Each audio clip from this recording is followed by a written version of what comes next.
Bungkusan koran itu isinya mengejutkan polisi. Penghuni rumah mantan kades teriak histeris. Viral video penggerebekan petugas kepolisian di rumah SM, mantan kepala desa di wilayah Kabupaten Empat Lawang, Sumsel.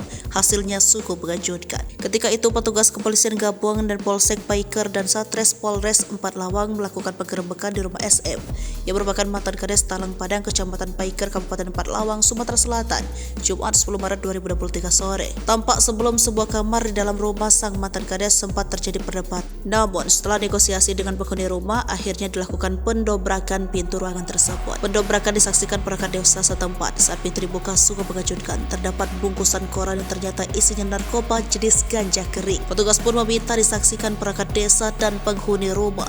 Saat mengetahui isi bungkusan koran ternyata ganja yang jumlahnya begitu banyak, bukan saja polisi yang terkejut, sempat terdengar juga teriakan histeris dari penghuni rumah. Setelah itu petugas menggeledah lemari, ternyata isi dalam lemari ada juga bungkusan koran yang tersimpan rapi dan ternyata juga berisi narkoba ganja kering. Bahkan petugas juga menemukan senjata api rakitan jenis revolver di dalam lemari. Kapolres Empat Lawang AKBP Helda Prayetno MM melalui Kasat Narkoba AKP Rudin Suprianto didampingi Kapolsek Paiker Ibda Suhendri SH membenarkan adanya penggerebekan petugas di rumah mantan kades Talang Padang. Penggerebekan diawali dari adanya informasi tentang transaksi narkoba yang biasa terjadi di rumah mantan kades Talang Padang. Kemudian di backup jajaran Polsek Paiker. Personel Satres Narkoba juga turun langsung ke lokasi melakukan penggerebekan di rumah mantan kades Talang Padang.